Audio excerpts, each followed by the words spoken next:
Sa mundo ng live television kung saan bawat salita ay may bigat at bawat reaksyon ay sinusuri ng milyon-milyong mata, isang hindi inaasahang sandali ang naganap, isang sandaling magsisilbing paalala kung gaano kabilis magbago ang ihip ng hangin kapag ang respeto ay nasubok. Isang high-profile talk show na pinamumunuan ng isa sa pinakakilalang personalidad sa media, si Oprah Winfrey. Ang panauhin, si Manny Pacquiao, isang global icon mula sa Pilipinas na kilala sa kanyang mga laban sa boxing at sa kanyang kwento ng tagumpay mula sa kahirapan. Ang interview ay nagsimula ng maayos. Palitan ng kwento, tanong, at sagot na tila nagbibigay liwanag sa buhay ni Pacquiao, ang kanyang mga pagsubok, ang kanyang mga panalo, at ang kanyang pananampalataya. Ang audience ay tahimik na nakikinig, tila nakasakay sa bawat detalye ng kanyang paglalakbay. Ngunit sa gitna ng usapan, dumating ang isang sandali na hindi inaasahan ng sinuman. Isang tanong ang ibinato ni Oprah, tila inosente sa umpisa, ngunit may bahid ng pagdududa. Tungkol ito sa kakayahan ni Pacquiao na balansehin ang kanyang karera sa boxing at ang kanyang mga tungkulin sa pamilya. Sa kanyang pagsagot, si Pacquiao ay nagsalita ng diretso, simple, walang paligoy, at may diin sa kanyang paniniwala na ang disiplina at pananampalataya ang susi sa lahat.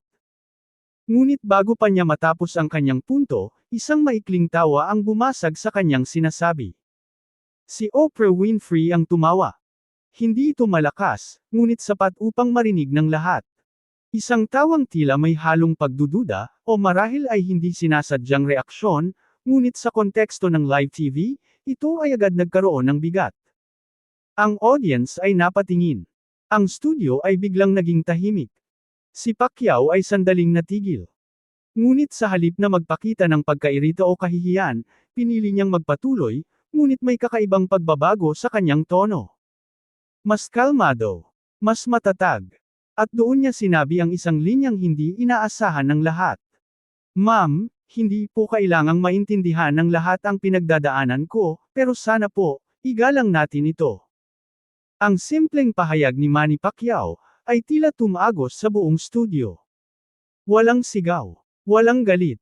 Ngunit ang epekto ay malakas. Si Oprah, na kilala sa kanyang composure at control sa anumang sitwasyon, ay sandaling napatahimik. Ang kanyang mukha ay nagbago, mula sa kumpiyansa patungo sa pag-iingat. Ang kanyang reaksyon ay agad naging paksa ng diskusyon, lalo na sa social media kung saan bawat segundo ng interview ay sinusuri. Hindi niya kailangan sumigaw para marinig, ayon sa isang netizen. Isang linya lang, sapat na. Ang interview ay nagpatuloy, ngunit ang energy ay iba na. Mas maingat ang mga tanong, mas sensitibo ang tono. Si Pacquiao ay nanatiling kalmado, patuloy na sumasagot ng may respeto, ngunit malinaw na hindi na siya basta-basta. Ang clip ng eksenang iyon ay mabilis na kumalat online. Sa loob ng ilang oras, ito ay naging viral, milyon-milyong views, libo-libong komento, at walang katapusang debate. May ilan na nagsabing ang tawa ni Oprah ay isang simpleng reaksyon lamang, hindi dapat bigyan ng mali siya. Ngunit marami rin ang nakaramdam na ito ay isang halimbawa ng subtle disrespect, lalo na sa konteksto ng isang panauhin na nagbabahagi ng personal na karanasan.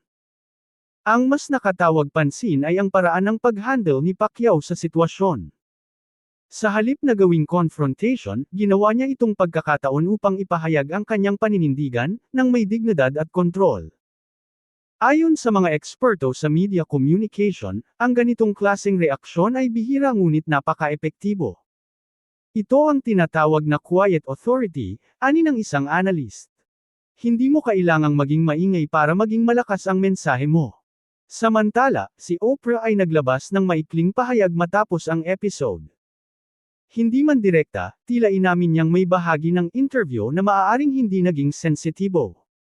Live conversation unpredictable, aniya. But respect should always remain at the center. Ang pahayag na iyon ay tinanggap ng iba bilang isang uri ng pag-ako ng responsibilidad, ngunit para sa ilan, ito ay kulang. Gayunpaman, ang insidente ay nagbukas ng mas malalim na usapin tungkol sa cultural sensitivity, respeto, at ang dynamics ng power sa media. Sa isang platform kung saan ang host ay may kontrol, ang isang maliit na aksyon, tulad ng pagtawa, ay maaaring magkaroon ng malaking epekto. Para kay Pacquiao, ang insidenteng ito ay isa lamang sa maraming hamon na kanyang hinarap. Ngunit gaya ng kanyang mga laban sa ring, pinili niyang harapin ito ng may disiplina at dignidad.